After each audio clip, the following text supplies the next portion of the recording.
Hjärtligt välkomna!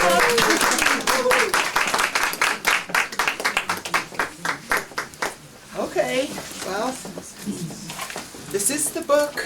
Hjärtats, tidevarv. I think of myself as a map maker of the inner realms, because the inner life and the spiritual life are what fascinate me, what I'm passionate about, bringing consciousness and heart, linking them. And so the writing, the map making is about that journey. And the work in this book is about that journey. And if any of you have tried to follow the heart, it's Hjärtats, tidevarv, season of the heart, awakening of the heart. And I think where we are as a humanity, I'll come back to the journey piece, where we are as a humanity at the moment is an incredible moment. Consciousness is in a race with catastrophe, perhaps.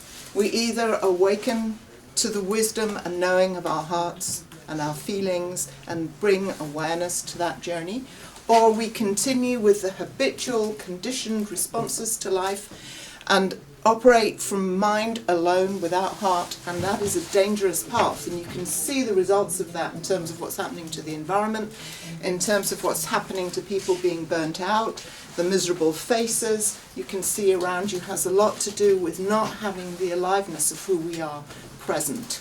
So I feel like it's an important issue that we connect with our hearts, follow our hearts. Following the heart might sound easy. Any of you who have tried it will know it is not. It is a challenging path. Two reasons. When you follow your heart, follow what you love, and you said it right now. When you start out, you don't know about the difficulties, but boy, oh boy, do you know about the difficulties once you start to follow that path. And one of the reasons, I believe, is that all the old emotional wounds and belief systems in us that stand between us and fully inhabiting our lives will come up. So a light of awareness can be shone on them, and we can soften around them. And that ain't always fun. Sometimes therapy is needed, awareness is needed, self-compassion is needed. Retreat, stillness, there's a book over here called Tystnad. Stillness is a crucial part of the journey, and in a Western society we don't like to be still. Let's drink the coffee, let's have the Coca-Cola, let's do everything to keep us high, up, busy, lights 24/7, don't like the dark anymore. Even though in Sweden you cannot escape it, you don't know what the blessing is that you have dark winters. Huge blessing. In the darkness you can go in and find the light within. In the overstimulation of all this external light keeps you up. Nothing wrong with being up, but that's only one side of the story. You need to be able to go down, stop, feel in the stillness and in the silence. Often what will come up first is the wound, and then what's underneath it. Yourself in communion with existence, which is one of the biggest blessings you can find. So this work is about things like that. It's also when you follow your heart, you get to feel. How much fun is that?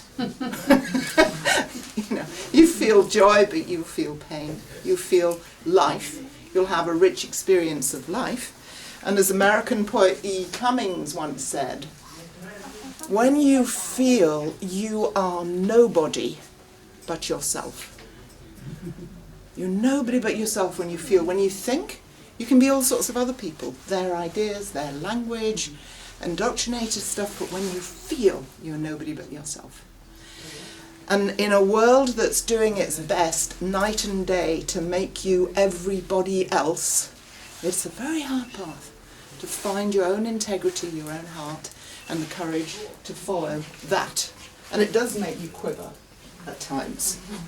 And so it's not an easy thing to do, to awaken the heart, but it seems to me at this time to be essential.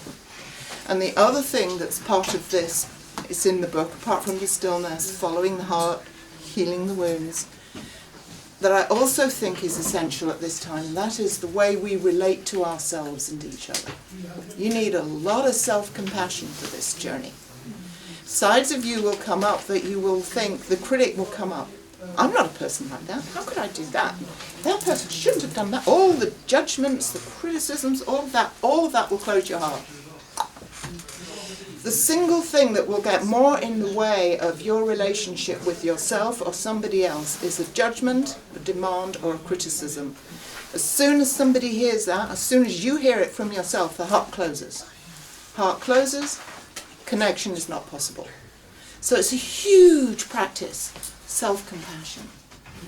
Oh, here's the critical voice again, sending you love. I know you want the best for me, thank you, and we're following something deeper. And just to finish before I hand over to Åsa, I saw a program on the television about wolves, and it was a documentary, and they were wolves in Austria, and there was a researcher trying to understand about that wolf behaviour, and there was a documentary maker who had come to go into this area where the wolves were, and the documentary maker was terrified. I'm going into where the wolves are. Maybe they'll attack me. He was absolutely terrified. And I'll just wait a moment.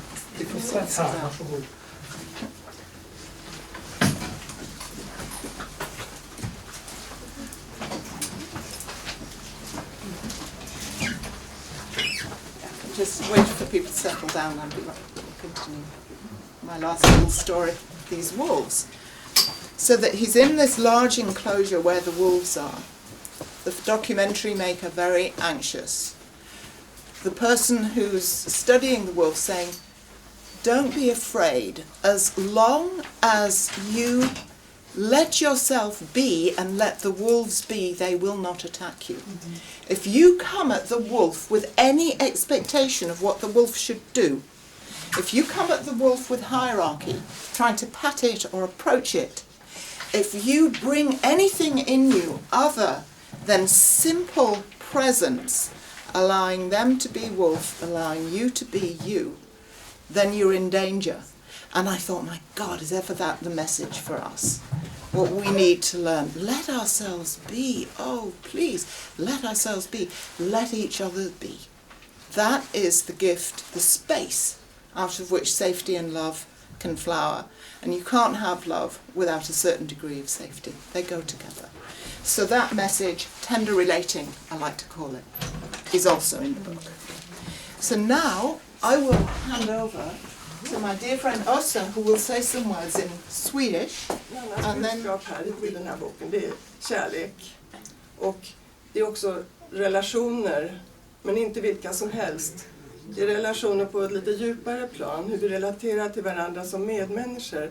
Framförallt till oss själva och till varandra, men också till Moder Jord. Och Nannas budskap ytterst är att om inte vi lär oss det här och praktiserar det sättet att vara som medmänniskor, då kan det vara avgörande för mänsklighetens framtid på jorden. Helt enkelt. Så starkt och så stort är det här. Och det kändes så viktigt för mig att göra det här på svenska. Och jag kan inte låta bli att säga att det är ju faktiskt den absolut i särklass bästa julklappen. Hjärtats tidevarv. Hjälpa finna vägar. Vara sådana som ger stöd och näring åt det nya medvetna som kommer fram. Hellre än att hålla fast vid gammalt känt. Might we find and be the forms that nourish and support humanity. Might we find and be the forms, the ways of being that nourish and support humanity. Might we find the courage to inhabit the cœur âge and enter the season of the heart.